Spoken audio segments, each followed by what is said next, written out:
Lorsque nous réfléchissons à cette Pâques qui se présente à nous dans quelques semaines, j'ai voulu vous partager quelques textes autour de ce cheminement de Jésus vers sa mort, quelques textes qui ne sont peut-être pas très connus, quelques textes qui sont moins utilisés dans les prédications habituellement, mais quelques textes qui nous montrent comment Jésus attire, Jésus appelle, Jésus va vers les gens et quelle est la réponse. La semaine dernière, nous avons vu que malgré l'entrée triomphale à Jérusalem, Jésus pleura sur la ville. Jésus pleura parce qu'il savait qu'elle le refusait, qu'elle le refuserait. Et nous avions vu qu'il y avait un contraste saisissant entre cette parole « Hosanna au fils de David », cet accueil qui était digne d'un roi, et la situation du cœur de Jésus qui savait que quelques jours plus tard, il crierait « Crucifie-le, crucifie-le ». Dans cette fête de Rameaux dont Daniel parlera la semaine prochaine pour le dimanche des Rameaux, Jésus est présenté comme le fils de David, le roi. Néanmoins, cette appellation ne va pas durer parce que dans le peuple, déjà, plusieurs voulaient le mettre à mort. Nous avons vu, ou nous voyons dans le chapitre 11 de Jean, un événement central qui est la résurrection de Lazare. Elle se passe juste avant la venue de Jésus avec ses disciples à Jérusalem pour la dernière Pâques. Et au cours de ce miracle, les gens sont étonnés de ce Jésus qui peut relever un mort. Néanmoins, les responsables religieux, eux, s'excitent contre lui. Au verset 53 de Jean 11, il nous est dit « Dès ce jour, ils résolurent de le faire mourir. Ils tinrent conseil, ils s'organisent, ils se structurent, ils se regroupent. Et là, tous les ennemis du Seigneur se regroupent alors qu'en temps normal, ils sont ennemis l'un contre l'autre. Ils résolurent de le faire mourir. Et au verset 57, un peu plus loin, les principaux sacrificateurs et les pharisiens avaient donné ordre que si quelqu'un savait où il était, il le déclarât afin de se saisir de lui. La passion pour le miracle ou le faiseur de miracles augmentait, mais le désir de mise à mort par les autorités, lui aussi, augmentait. Et au verset 19 du chapitre 12 que nous allons lire à partir du verset 20, mais je vous donne juste le contexte. Les pharisiens se dirent donc les uns aux autres, « Vous voyez, vous ne gagnerez rien. Voici, le monde se met à le suivre. » Ils fromentent, ils calculent, ils essayent de mettre à mort Jésus. D'autres textes nous diront qu'ils ne voulaient pas le mettre à mort pendant la Pâque, parce qu'ils savaient que c'était un moment où il y avait bien trop de monde. Néanmoins, Jésus avait prévu, et c'était à ce moment-là que son heure viendrait. Il y a une petite phrase, je vous la donne parce que je l'ai découverte cette semaine. Quand Jésus va ressusciter Lazare et que les religieux s'opposent à lui, il y a un petit verset au verset 50. Ah, je l'ai perdu du coup. Voilà, verset 54. Jésus ne se montra plus ouvertement parmi les Juifs, mais il se retira dans la contrée voisine du désert, dans une ville appelée Éphraïm, et là il demeurait avec ses disciples. L'heure n'était pas encore venue juste après la résurrection de Lazare, l'heure viendrait à la Pâque. Nous avons chanté qu'il est l'agneau de Dieu, que c'est par le sang de l'agneau que nous pouvons rentrer en réconciliation avec Dieu. C'était une image du sacrifice d'un agneau pur qui permettait le pardon du péché. Et Jésus voulait être à Pâques, cet agneau pur, qui allait mourir pour le pardon des péchés de toute l'humanité. Alors, en attendant la Pâque, il s'éloigne dans cette petite ville à une 20aine de kilomètres de Jérusalem. Il disparaît d'une certaine manière, parce que l'heure n'était pas encore venue. Voilà maintenant qu'il s'approche de Jérusalem. On fera la journée des Rameaux dimanche prochain. Mais au verset 20, il intervient une nouvelle donnée, un nouveau groupe de personnes. Et nous allons les lire. Jean 12, versets 20 à 36. Voici quelques Grecs. Alors là, du coup, vous avez ce mot grec qui est écrit là. Ça peut être un non-juif. Des non-juifs étaient appelés, c'est Hélène, c'est grec. Il y avait des non-juifs parmi ceux qui étaient montés pour adorer pendant la fête. Ils s'adressèrent à Philippe, qui était de Bethsaïda en Galilée, et ils lui demandèrent « Seigneur, nous voudrions voir Jésus. » Philippe alla le dire à André, puis André et Philippe le dirent à Jésus. Jésus leur répondit, « L'heure où le Fils de l'homme va être élevé dans sa gloire est venue. En vérité, je vous le dis, si le grain de blé tombé en terre ne meurt pas, il reste seul. Mais s'il meurt, il porte beaucoup de fruits. Celui qui aime sa vie la perdra. Celui qui déteste sa vie dans ce monde la conservera pour la vie éternelle. Si quelqu'un me sert, qu'il me suive. Et là où je suis, là aussi sera mon serviteur.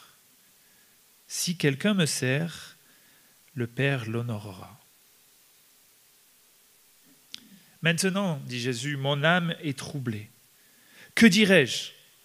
Père, délivre-moi de cette heure? Mais c'est pour cela que je suis venu jusqu'à cette heure. Père, révèle la gloire de ton nom. Une voix vint alors du ciel. J'ai révélé sa gloire. Et je la révélerai encore. La foule qui était là et qui avait entendu se disait que c'était le tonnerre. D'autres disaient, un ange lui a parlé. Jésus reprit alors la parole. Ce n'est pas à cause ou pour moi que cette voix s'est fait entendre. C'est à cause ou pour vous. C'est maintenant qu'a lieu le jugement de ce monde. C'est maintenant que le prince de ce monde va être jeté dehors. Et moi, quand j'aurai été élevé de la terre, j'attirerai tous les hommes à moi. Par ces paroles, il indiquait de quelle mort il allait mourir. La foule lui répondit, « Nous avons appris par la loi que le Messie vivra éternellement. Comment donc peux-tu dire, il faut que le Fils de l'homme soit élevé? Qui est ce Fils de l'homme? » Jésus leur dit, « La lumière est encore pour un peu de temps parmi vous.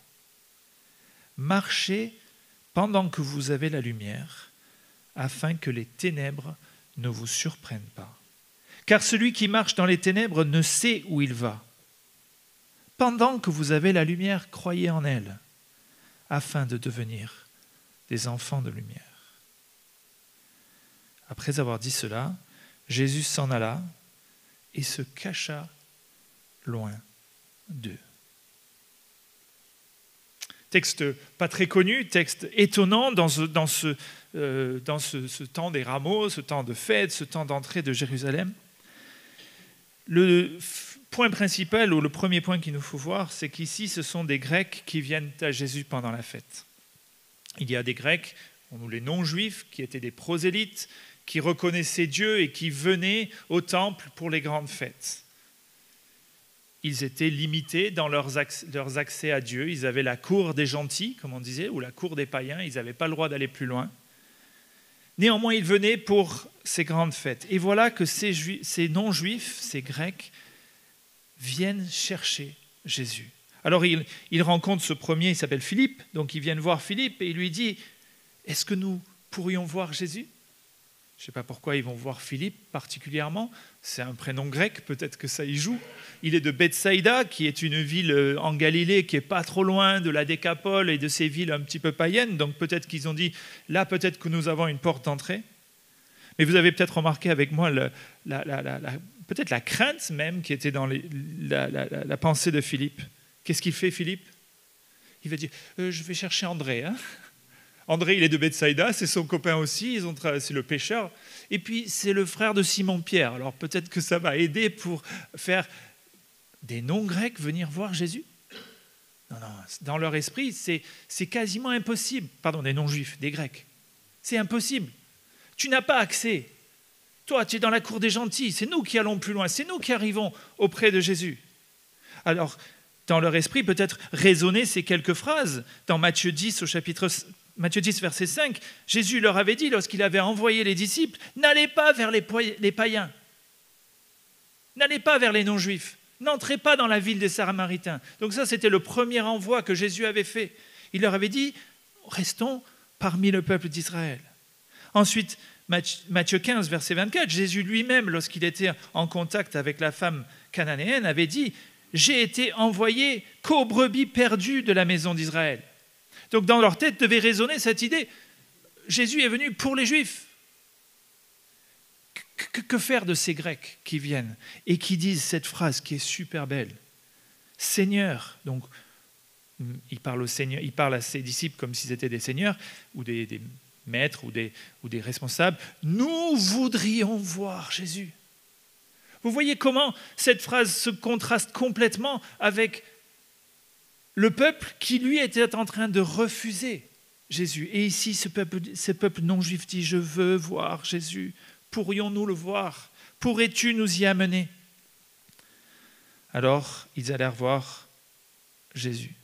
Je pense que le texte ne nous dit pas exactement si tous les non-juifs sont venus avec lui, mais il me semble quand Jésus dit que je ne refuse pas celui qui vient à moi, la réponse de Jésus au verset 23 me semble s'adresser à toute une foule, y compris des non-juifs. Et il leur dit, et cette phrase est importante, verset 23, « L'heure où le Fils de l'homme va être élevé dans la gloire, dans sa gloire, est venue. » L'heure est venue. Si vous connaissez l'évangile de Jean, jusqu'à présent, constamment, Jean ou Jésus disait « l'heure n'est pas venue ». Ou Jésus disait « l'heure viendra ». L'heure vient où on adorera en esprit et en vérité. L'heure vient. Mais ici, pour la première fois, l'heure est venue. C'est le moment. Et non seulement il se décrit comme ce Fils de l'homme, tu peux laisser ce verset afficher un moment, hein, il est le Fils de l'homme. Ce mot-là s'ouvre il n'est pas fils de David, qui est le roi juif, il est fils de l'homme, il est fils, et il parle à toutes les nations. Et c'est très étonnant qu'à ce moment-là, ils disent pour la première fois, l'heure est venue. Il parle à des non-juifs et il leur dit, l'heure est venue où le Fils de l'homme va être élevé dans sa gloire. Il me semble qu'il y a ici une notion de la gloire du Fils de l'homme va rejaillir sur l'ensemble des nations. Mais il nous rappelle aussi qu'il va mourir. Au verset 33, il nous est dit, par toutes ces paroles, Jésus indiquait de quelle mort il allait mourir. On pourrait se dire, glorifié, il va être glorifié. Est-ce qu'il va devenir roi? Est-ce qu'il va devenir roi des Juifs? Il va être mis en gloire? Peut-être que dans l'esprit des gens, c'est ce qu'ils pensaient. Mais Jésus dit, lui, non, ma gloire, ça va être quoi? Une croix. Mon élévation en gloire, ça va être une élévation sur une croix. Et il le dit très clairement au verset 24.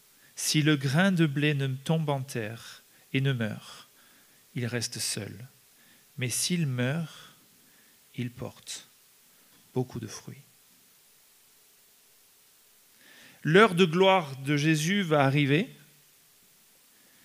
Elle va être devant toutes les nations, mais ça va être une mort. Une mort de l'agneau pascal pour le monde entier.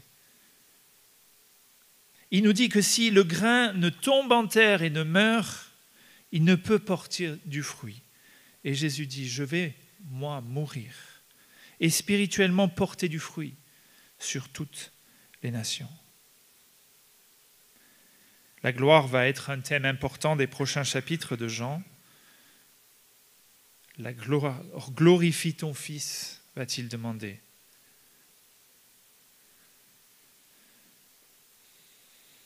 Jésus ne s'arrête pas là, parce qu'il a dit ce qu'il allait faire lui mais il nous fait une application, j'ai presque pas besoin de rajouter quoi que ce soit. D'ailleurs, je n'aurais jamais besoin de rajouter à la parole, mais l'explication est tellement claire. Il vient de prendre l'image du grain de blé, qui doit mourir pour ensuite porter du fruit. Et il dit à ceux qui l'entourent, tout cela-là, vous aussi, faites de même. Celui qui aime sa vie la perdra. Celui qui déteste sa vie, verset 25, ou hait sa vie dans ce monde, la conservera pour la vie éternelle. Si quelqu'un me sert, qu'il me suive. Et là où je suis, là aussi sera mon serviteur.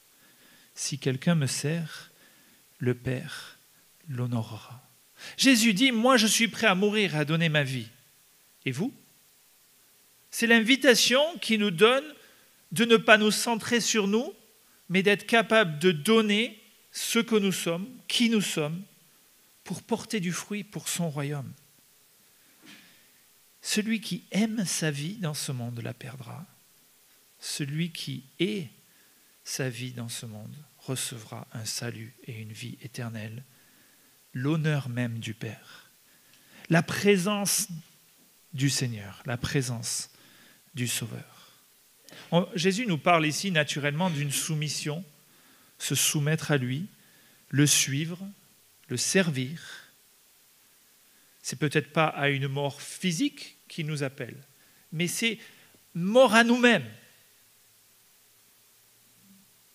pour suivre Christ, pour recevoir l'honneur du Père, celui qui sert le Christ. Ça nous rappelle cette parole de Luc au chapitre 9, verset 23, que Jésus avait déjà plusieurs fois dite à ses disciples et à la foule. « Si quelqu'un veut être mon disciple, qu'il renonce à lui-même, qu'il se charge chaque jour de sa croix et qu'il me suive. » Celui qui si le grain ne tombe pas en terre et ne meurt, il reste seul, il y a ce côté isolé, mais s'il meurt, il porte beaucoup de fruits, il y a cette abondance. Wiersbe, qui est un commentateur qui a travaillé longtemps pour Jeunesse pour Christ, raconte cette histoire et il dit « Un groupe de chrétiens, je ne cite pas de quel pays, visite une mission dans un pays étranger. Ils voient cette communauté de missionnaires qui sert, ils voient la parole qui est annoncée, ils voient la communauté naissante, ils s'en réjouissent. Et après quelques jours, la civilisation, le pays commence à leur manquer. Alors ils parlent à ces missionnaires et ils leur disent « Pourquoi êtes-vous venus vous enterrer ici ?» Les missionnaires de répondre « Enterrer non, planter oui ». C'est ça l'explication. Se donner pour que des fruits soient pour le royaume. Mourir à soi, mourir à son désir d'une vie qui est belle sous tous aspects du monde, ou dans la civilisation, ou la technologie, ou autre, pour porter du fruit dans l'éternité. Ceux-là avaient compris cette parole. Enterrés, non, nous ne sommes pas enterrés ici. Nous sommes plantés pour produire du fruit. C'est ici la première application qu'il nous donne à chacun. Ensuite, il y a ces versets qui sont étonnants. Jean ne parle pas dans son évangile de Gethsémanée. Néanmoins, on a ici comme un petit pré-Gethsémanée au verset 27. Regardez ce qu'il se dit. « Maintenant, dit Jésus, mon âme est troublée. » C'est un mot fort ici, angoissé. « Que dirais-je donc dans ce trouble ? Père, délivre-moi de cette heure. » Il y a ce cri du cœur de Jésus, délivre-moi de l'heure. Il vient de dire l'heure est venue et maintenant il dit, est-ce que je dirai au Seigneur, délivre-moi de cette heure? Et là, la réponse, il me semble, vient ici clairement, c'est pour cela que je suis venu jusqu'à cette heure. Donc sa réponse, c'est pas non, ne me délivre pas de cette heure, je suis venu pour cela. C'est ce moment-là où je viens me donner, où je viens me planter pour produire du fruit. C'est une affirmation forte que toute l'incarnation de Jésus s'était prévue qu'il vienne jusqu'à ce moment pour mourir. Alors je ne dis pas « délivre-moi de cette heure », mais au verset suivant, 28, « Père, révèle la gloire de ton nom. » C'est pas un appel à être délivré, mais au contraire, un appel à ce que Dieu révèle sa gloire dans ce qui va se passer. Vous voyez comment il y a une similitude avec le jardin de Gethsémanée. On est quelques jours avant ce jardin-là, qui est la dernière nuit avant le vendredi saint. Ici, il a cette même angoisse qui l'assaille, mais ce même désir d'aller jusqu'au bout et de révéler la gloire de son Père. Et là, une voix descend du ciel. Alors je crois que vous pourriez me citer les 2 autres fois qu'une voix est tombée du ciel. Le baptême et la transfiguration. Est-ce que vous aviez souvenir de cette 3e fois où le Seigneur, du haut du ciel, parle à son Fils et il lui dit « J'ai révélé sa gloire. J'ai déjà révélé la gloire de mon nom et je la révélerai encore. » C'était la fin du verset 28. Il dit à son Fils bien-aimé, celui en qui il a mis toute son affection, « Jésus, ta vie passée a déjà révélé ma gloire. Mais tout ce qui va se passer va continuer à révéler ma gloire, la gloire du Dieu très haut. Ta mort, ta résurrection, ton ascension, la venue du Saint-Esprit, la croissance de l'Église dans toutes les nations, tout cela va révéler la gloire de Dieu. Une parole dont Jésus a besoin à ce moment-là pour dire « Oui, jusqu'ici, tu as tout accompli, tu as tout fait, continue et tu continues à accomplir la gloire de Dieu. » Mais que fait la foule ? Versets 29 et 34, la foule qui était là.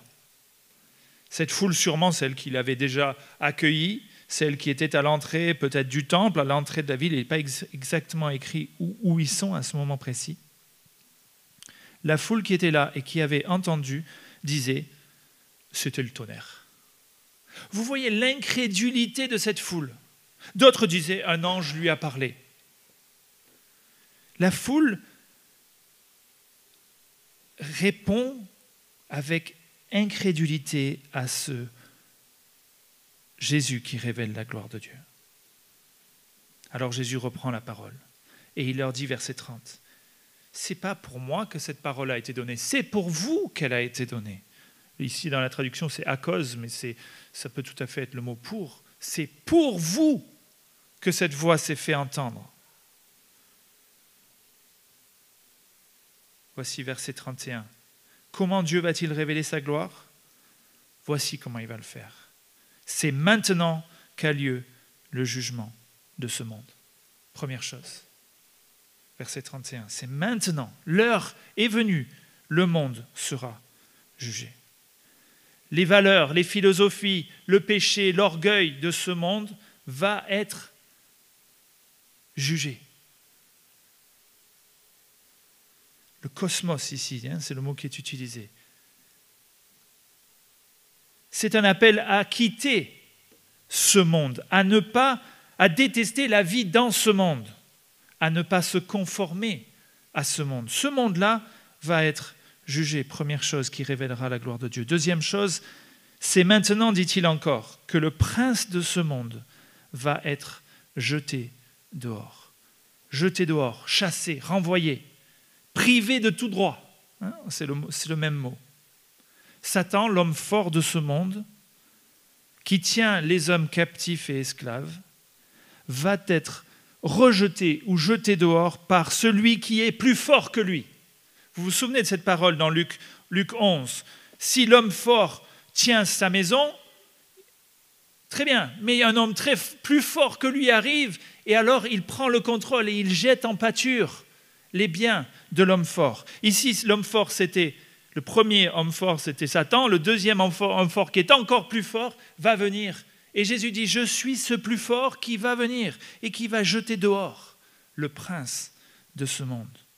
La victoire va lui être donnée sur le mal, sur le malin, sur le prince de ce monde, le diable. Et là, la gloire de Dieu sera révélée. On oublie cette victoire où on ne la vit pas peut-être au jour le jour. Victoire sur le monde, victoire sur le péché, victoire sur le malin. Jésus nous délivre. Il n'y a qu'une seule chose dans La Reine des Neiges que j'aime, c'est la phrase « libéré, délivré ». Mais parce qu'en fait, c'est ce que Dieu a fait, ce que Jésus a fait pour chacun d'entre nous. Libéré de l'esclavage, délivré de l'esclavage, délivré de l'emprise du malin, délivré de l'esclavage du péché, délivré aussi de la peur, de la mort. C'est une délivrance majeure que nous devons vivre et révéler la gloire de Dieu. La troisième chose, verset 32.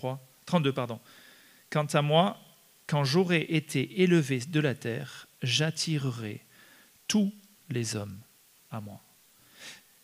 Ce contexte ici, tous les hommes, me fait bien penser qu'il n'est pas seulement en train de parler aux Juifs, mais aux Juifs et aux nations. Et ici, il y a une ouverture. J'attirerai à moi tous les hommes, quel que soit leur passé, quelle que soit leur nation, quelle que soit leur origine. Juifs et païens, tous sont attirés. On l'a chanté tout à l'heure, c'est pas moi qui ai choisi les chants, mais ça faisait « Tu nous attires à toi, par ta grâce, nous venons ». Jésus nous attire, nous appelle, crie à nous, venez. Comment répondons-nous?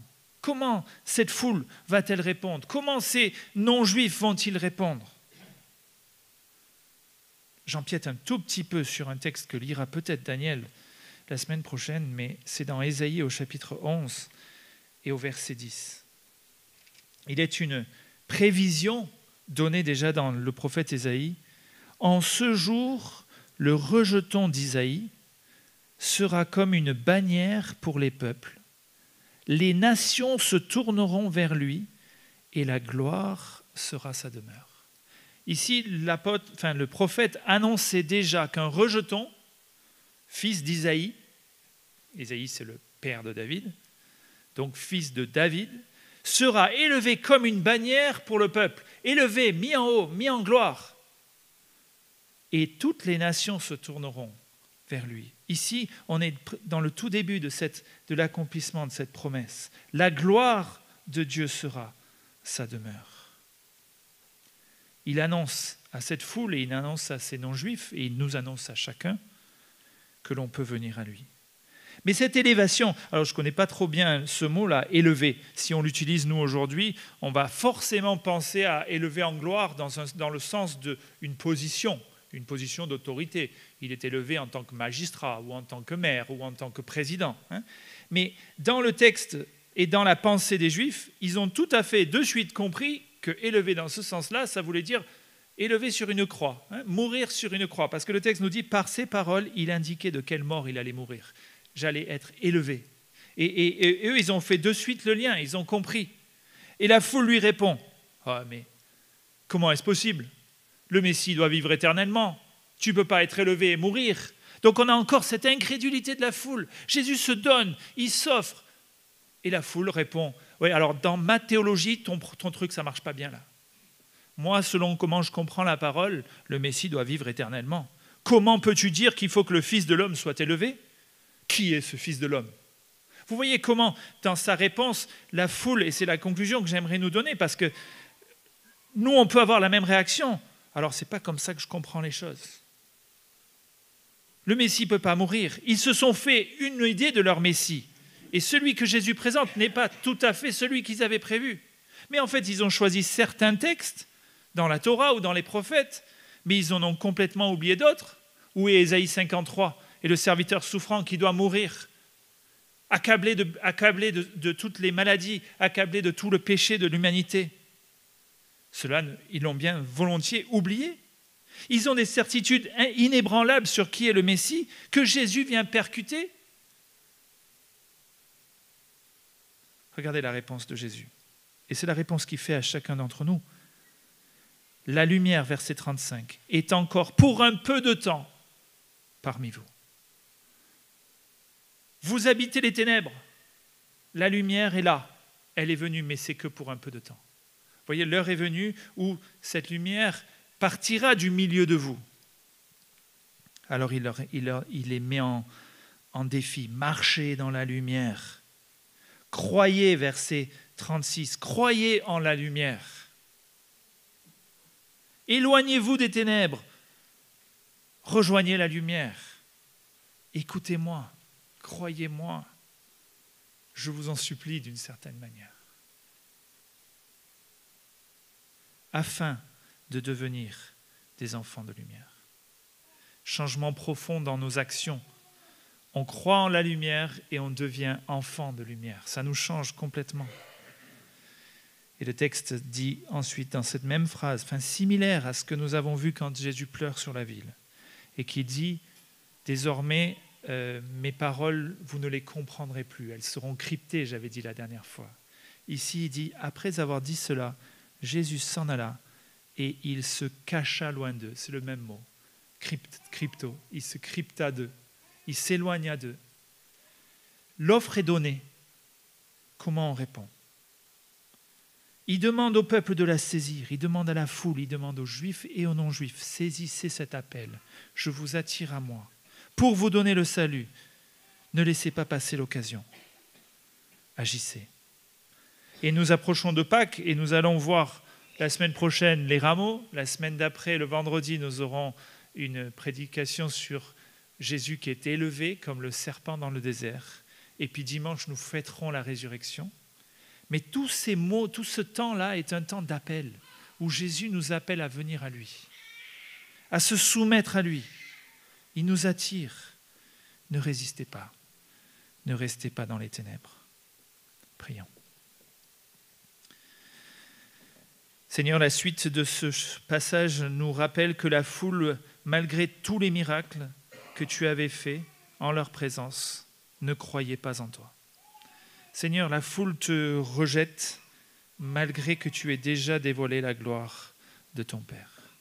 Dans la parole de sagesse, dans les miracles, dans une vie qui débordait d'amour, de compassion pour ceux qui se perdent, néanmoins, ils te rejettent. Alors Seigneur, je prie que ce ne soit pas le cas de nos cœurs, que nous ouvrions nos cœurs, que nous ouvrions nos yeux, que nous ouvrions nos oreilles, nos intelligences, et que nous recevions ta lumière, ta sagesse, tes paroles, et qu'elles viennent changer nos cœurs, Seigneur. Transforme-nous. Transforme-nous d'esclaves dans les ténèbres à enfants de lumière. Oui, Seigneur, tu es venu dans ce monde comme une lumière pour que nous croyions.